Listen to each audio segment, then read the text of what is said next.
Friends, smart education academy के daily lecture में आप सभी का स्वागत है। देखिए, आज हम लोग एथिक्स के क्वेश्चन को डिस्कस करेंगे। तो क्वेश्चन है, सर्वहित में ही हर व्यक्ति का हित निहित है। आप इस कथन से क्या समझते हैं? सार्वजनिक जीवन में इस सिद्धांत का पालन कैसे किया जा सकता है? तो देखिए, बहुत ही सिंपल सा सेंटेंस है कि जब सभी का हित होगा, उसी में आपका निजी हित भी छुपा हुआ है। यानी कि ऐसा नहीं है कि आपका हित अलग है और बाकियों का हित अलग है, यानी कि आपका लाभ जो है अलग है और बाकियों का लाभ अलग है, ऐसा नहीं है। बल्कि जब पूरा समाज लाभ की स्थिति में होगा, एक अच्छी कंडीशन में होगा, तभी आप भी लाभ की स्थिति में होंगे, आपका भी हित सध पाएगा। अब देखिए, ये जो क्वेश्चन है ये बहुत ही इजी लेवल का क्वेश्चन है। और यहाँ पर मैं आपके सामने एक क्वेश्चन रखूंगा कि क्या आपको इस क्वेश्चन का कोई चैलेंज समझ में आ रहा है? देखिए, इस तरह के जो क्वेश्चन होते हैं, जैसा कि ये क्वेश्चन है जो इजी लेवल के होते हैं, इनका सबसे बड़ा चैलेंज होता है कि यहाँ पर आपको अपना जो कंटेंट है उसको यूनिक बनाना पड़ता है और अपनी प्रेजेंटेशन को अच्छा करना पड़ता है। क्योंकि इसका आंसर देखिए सभी लोग लिखने वाले हैं, ऐसा एक भी स्टूडेंट नहीं होगा जो इस क्वेश्चन का आंसर ना लिखे। तो अब जाहिर सी बात है, जब कंपटीशन ज्यादा है, बहुत सारे लोग इसका आंसर लिख रहे हैं, तो ऐसे में जब तक आपका जो कंटेंट है वो कुछ अच्छा नहीं होगा और साथ में जो कंटेंट है उसकी प्रेजेंटेशन जब तक अच्छी नहीं होगी, तब तक आपको अच्छे मार्क्स नहीं मिलेंगे। आप एक अगर आप सामान्य आंसर लिख के आते हैं, तो आपको एवरेज 4-5 नंबर ही मिल पाएंगे। अगर आपको 7 और 8 की श्रेणी में जाना है, तो निश्चित रूप से आपको कुछ अलग कंटेंट और उससे भी ज्यादा है कि कुछ अच्छी प्रेजेंटेशन देना पड़ेगी। अब देखिए, इसके ऊपर हम लोग कुछ फैक्ट देखते हैं। अच्छा देखिए, जब भी आपको इस तरह के क्वेश्चन की प्रिपरेशन करना है, तो उसका सबसे अच्छा तरीका है कि लगातार प्रैक्टिस करते रहना। प्रैक्टिस से क्या होगा, एक तो जो चीजें आपने पढ़ी हैं, जिन फैक्ट्स को आपने पढ़ा है, आप उनका यूज करना सीख जाएंगे। यानी कि ऐसी तलवार जो आपके लिए बेकार रखी है, आप उसको यूज करना सीख जाएंगे और साथ में धीरे धीरे आपकी जो प्रेजेंटेशन है, जो प्रेजेंट करने का तरीका है, वो भी अच्छा होता जाएगा। तो देखिए, कुछ फैक्ट्स देखते हैं जिससे इस बात का पता चलेगा कि सर्वहित में ही हर व्यक्ति का हित निहित है। देखिए, अगर आप कास्ट सिस्टम को ऊपर ऊपर से देखें केवल, तो आपको क्या लगेगा कि जो एक ऐसा वर्ग था जिसने शासन किया, तो उसको लाभ हुआ, और जिसने शासन नहीं किया उसको हानि हुई। यानी कि कुछ लोग थे जो जाति प्रथा में निचले क्रम पर थे, उनको हानि हुई, और बाकियों को, जो लोग ऊपरी क्रम में थे, उनको लाभ हुआ। लेकिन क्या देखिए, वास्तव में ऐसा है? ऐसा जब आप ध्यान से देखेंगे तो बिल्कुल भी नहीं हुआ। जब ब्रिटिशर्स भारत में आए, तो उन्होंने भारत को आसानी से जीत लिया, क्योंकि जो इंडियन सोसाइटी थी वो डिवाइडेड थी।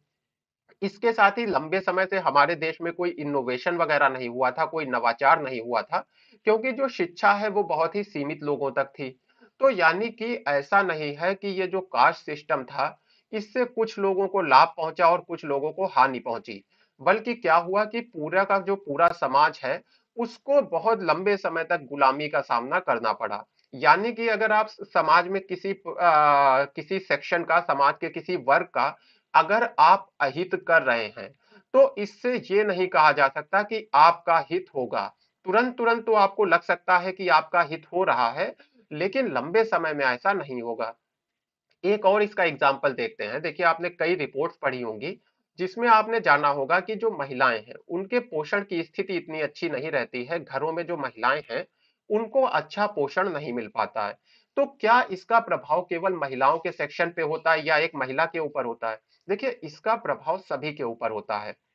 जो महिलाओं का सेक्शन है, अगर आप उसको वीक करेंगे, तो इससे क्या होगा, आने वाली जो जनरेशन है बच्चों की, वो भी वीक होगी, वो भी कुपोषित होगी। और जब ये बच्चे कुपोषित हैं, तो इनके जो बच्चे होंगे, इसके ऊपर, उनके ऊपर भी इसका असर पड़ेगा। और देखिए, साथ में जो आपकी फैमिली है उसका जो हेल्थ बजट है वो भी हमेशा बढ़ा हुआ रहेगा, क्योंकि बच्चे जो है परिवार के, वो बीमार रहेंगे।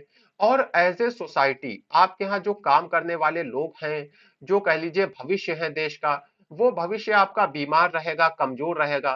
तो इसका प्रभाव केवल महिलाओं पे नहीं पड़ रहा है। यानी कि जो एक वर्ग है, उसका नुकसान करने का प्रभाव केवल उस वर्ग के ऊपर नहीं है, बल्कि समाज, पूरे देश के ऊपर है। और साथ में आपके ऊपर भी है। यानी कि जो आपका निजी हित है, वो इस सेक्शन के हित से, महिलाओं के सेक्शन से अलग नहीं है। आपका निजी हित इस सेक्शन से जुड़ा हुआ है। इसी तरह से देखिए, अगर हम लोग कुछ इंडिविजुअल्स की बात करें, तो जैसे आप जानते हैं कि अभी कुछ वित्तीय अपराध किए गए हैं बैंकों वगैरह में, जैसे जिसमें नाम आता है, बड़े बड़े नाम है, तो विजय माल्या का नाम आ जाता है, नीरव मोदी का नाम आ जाता है। अब देखिए इन लोगों ने क्या किया, इन लोगों ने जो निजी हित है, जो खुद का हित है, उसको सार्वजनिक हित से अलग माना। इन्होंने निजी हित को वरीयता दी, और जो सार्वजनिक हित है, सार्वजनिक हित मतलब कि जो समाज का हित था, यानी कि जो बैंकों में लोगों का पैसा जमा था, उसको इन्होंने एक तरह से बुरी तरीके से लूटा। तो इन्होंने क्या किया, निजी हित को वरीयता दी। अब इससे देखिए क्या हुआ, जब आप निजी हित को वरीयता देंगे तो वो जो समाज है, फिर वो आपको एक्सेप्ट नहीं करेगा। तो आज इन लोगों का जो सम्मान है उसकी स्थिति क्या हुई है आपको पता है। भारत में ये शरण नहीं ले पा रहे हैं। इसके साथ ही जिन देशों में ये शरण लिए हुए हैं, जिन देशों में रह रहे हैं, वहां भी ये हमेशा परेशानी की स्थिति में है, क्योंकि कभी भी सरकार जो है कुछ समझौते करके इनको वापस भारत बुला सकती है और फिर इनको पनिशमेंट मिल सकता है। तो जब भी आप अपने निजी हित को सार्वजनिक हित के ऊपर वरीयता देंगे, तो आप एक मुश्किल की स्थिति में पड़ जाएंगे। चलिए एक और एग्जांपल देख लेते हैं। अच्छा देखिए क्या है, हमारे समाज में जो आज का एजुकेशन सिस्टम है, वो बहुत ज्यादा डिवाइडेड हो चुका है, यानी कि कुछ लोगों को अच्छी शिक्षा मिल रही है और कुछ लोगों की जो एजुकेशन का लेवल है वो बहुत ही पुअर है। अब देखिए लोगों को ऊपर ऊपर से क्या लगता है कि हमारा जो निजी हित है वो तो सध रहा है, हमारे बच्चों को तो अच्छी जॉब मिलेगी। लेकिन अगर आप थोड़ा गहराई से देखें तो यहाँ पर भी ऐसा नहीं है। समाज का वो सेक्शन जो एजुकेशन कम पा रहा है, इसमें देखिए अब क्या समस्याएं आएंगी। ये किसी इनोवेशन में आपके देश में भाग नहीं ले पाएगा, किसी तरह का कोई नवाचार जो है वो ये नहीं कर पाएगा। इसके साथ ही जो ऐसे लोग हैं शायद इनमें जो मोरल वैल्यूज हैं वो भी इतनी हाई ना हो। तो जब मोरल वैल्यूज हाई नहीं होंगी तो हो सकता है समाज में आपको अपराध देखने को मिले।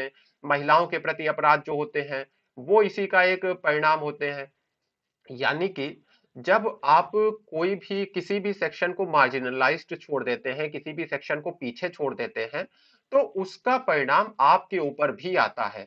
और क्यों आपके ऊपर परिणाम आता है, क्योंकि सर्वहित में ही आपका हित भी जुड़ा हुआ है। आपका हित दूसरों से अलग नहीं है।